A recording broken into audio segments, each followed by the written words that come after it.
नमस्कार मंडळी, माझं नाव समीर कांबळे आणि तुमचे सर्वांचं स्वागत करतो आपल्या लाडक्या यूट्यूब चॅनलवरती. याचं नाव आहे ऐका हो. सध्याच्या काळात तुम्ही बॉयकॉट हा शब्द सोशल मीडियावर अनेकदा ऐकला असेल. या हॅशटॅगसह बहुतेक चित्रपट आणि सेलिब्रिटीची नावं ट्रेंड होत आहे. बॉयकॉट लाल सिंग चड्डा, बॉयकॉट रक्षाबंधन, बॉयकॉट डार्लिंग्स आणि बॉयकॉट बॉलिवूड हे शब्द वारंवार ऐकले असतील. या चित्रपटांवर बहिष्कार टाकण्याची मागणी विशेषतः सामान्य लोकांकडून केली जात आहे. सोशल मीडियावर होणारा हा विरोध चित्रपटांच्या थेट सेटवरती आणि थिएटरवर येऊन पोहोचला. सेटवर तोडफोड झाली, पोस्टर जाळण्यात आले, चित्रपट पडद्यावरून हटवण्यात आले. अनेक वेळा सेलिब्रिटींना मारण्याची धमकी येऊ लागली. लाल सिंग चड्डाकडून आमिर खानला खूप साऱ्या अपेक्षा होत्या. 100 करोडच्या क्लबमध्ये राहणाऱ्या ॲक्टरला फक्त 4 दिवसांमध्ये 38 कोटींचा गल्ला जमवू शकला. आणि ह्याचं कारण नक्कीच बॉयकॉट असू शकतं का? तर हो, ह्याचं हेच कारण आहे. एखाद्या चित्रपटाला किंवा सेलिब्रिटीला विरोध करण्याची ही एक वेगळी पद्धत आहे. बॉयकॉट हा शब्द जरी किरकोळ वाटत असला तरी या शब्दामुळे अनेक चित्रपटांचे करोडोंचे नुकसान झाले आहेत. त्याप्रमाणे सेलिब्रिटींचे सुद्धा नुकसान. पण तुम्हाला खरंच वाटतो का की बॉयकॉट या शब्दामुळे सेलिब्रिटींना खरोखरच तेवढा नुकसान भरपाई करावी लागते? या बॉयकॉट शब्दामुळे फक्त सेलिब्रिटी नाही, तर फक्त सिनेमा नाही, तर त्या सिनेमात काम करणाऱ्या एक माणसाला, एक युनिटला त्याचा परिणाम भोगावा लागतो. बहिष्काराची मागणी ही सर्वांकडून अक्षरशः होत नाही. मुठभर लोकांकडून त्याची मागणीला सुरुवात होते आणि हा जोर धरू लागतो. पण सिनेमा हा कोणा एकाचाच नसतो. सिनेमा हा त्या कामकाज असणाऱ्या स्पॉट बॉय पासून तर सिनेमा वितरण करणाऱ्या लोकांपर्यंत असतो. त्यामुळे सिनेमा बनवणारे भागीदार फक्त सेलिब्रिटी असतात का? फक्त डायरेक्टर असतात का? नाही, तर त्यामागे एक माणूस, एक युनिटला माणूस जो तिथे काम करतो, तो प्रत्येक माणूस त्या प्रत्येक सिनेमाशी निगडीत असतो. आधी अनेक चित्रपटांवरती आणि सेलिब्रिटींवरती बॉयकॉट हा शब्द उच्चारला गेला आणि ट्रेंड होत गेला. पण आत्ताच्या घडीला आमिर खान, अक्षय कुमार, आलिया भट्ट या सेलिब्रिटींवरती बॉयकॉट हा शब्द किंवा बॉयकॉट हा ट्रेंड सतत सुरू आहे. पण एखादी कलाकृती न पाहता त्यांच्यावरती बॉयकॉट घालणं कितपत योग्य आहे? बॉयकॉट या शब्दामुळे फक्त त्या सेलिब्रिटीवरती किंवा त्या चित्रपटावरती नाही, तर त्या चित्रपटात काम करणाऱ्या प्रत्येक एका घटकावरती मोठा फटका बसतो. सध्याच्या घडीला आमिर खानने वक्तव्य केलं. त्याने असे म्हटले की माझं भारतावर प्रेम नाही असे काही लोकांना वाटते आणि अतिशय दुःखद आणि दुर्दैवी घटना आहे. पण तसे नाही. माझा सिनेमा लाल सिंग चड्डा तुम्ही अवश्य जाऊन बघा. पण ही वेळ आमिर खानवरती का आली आहे? डोक्यावर घेऊन नाचणाऱ्या आमिर खानला आता आपल्याला एकेका सिनेमा बघण्यासाठी एक विनंती करावी लागत आहे. ह्याचे कारण असेच की 2015 साली त्याने केलेले विधान. त्यांनी असे म्हटलेले की त्याची बायको किरण राव हिला भारतामध्ये असुरक्षितता वाटते, किंवा पीकेमध्ये केलेले त्यांनी हिंदू देवदेवतांचे अपमान. ह्या सर्व कारणांमुळे भडकलेली जनता यांनी आमिर खानवरती बॉयकॉट हा ट्रेंड वापरायला सुरुवात केलेली आहे.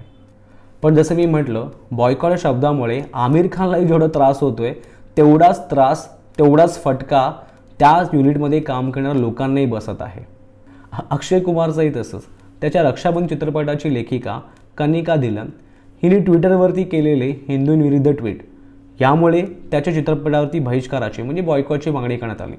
आणि आलिया भट्टची OTTवर प्रदर्शित झालेली डार्लिंग या सिनेमातून पुरुषांवर होणारी घरगुती हिंसा मोठ्या प्रमाणावर दाखवल्याने चुकीचा संदेश जात असल्यावरून बहिष्काराची मागणी सतत केली जात आहे. पण बहिष्काराची मागणी केल्या जात असलेल्या सिनेमांच्या नावावर जर का नजर टाकली तर लक्षात येईल एका विशिष्ट व्यक्तीबाबत मुठभर प्रेक्षकांच्या मनात असलेल्या रोषावरून हे ट्रेंड सुरू झाले.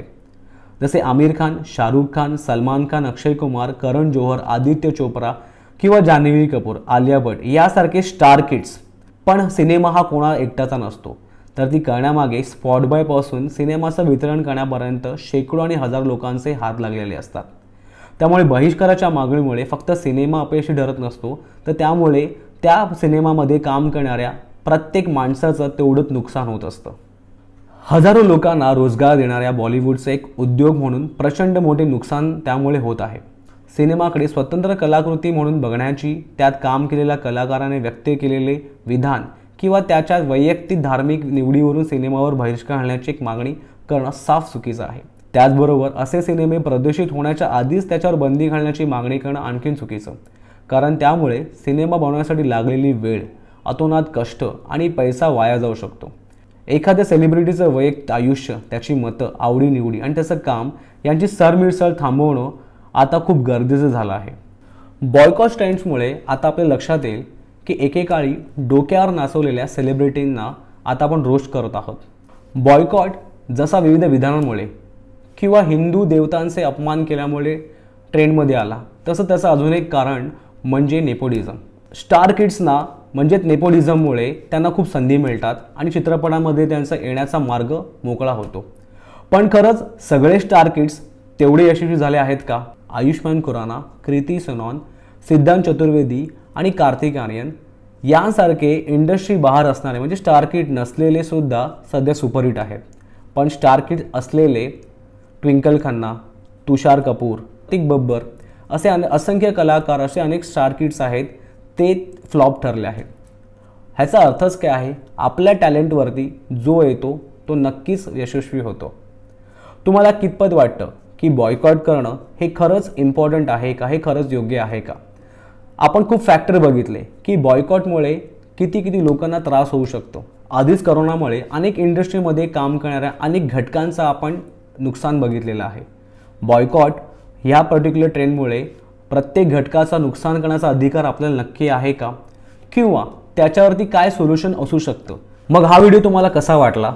त्याच्या प्रतिक्रिया नक्की आम्हाला कमेंटमध्ये कळवा. आणि बॉयकॉट हा खरंच केला पाहिजे किंवा त्याचे सोल्युशन्स आम्हाला नक्की कमेंटमध्ये कळवा. धन्यवाद. थँक्यू.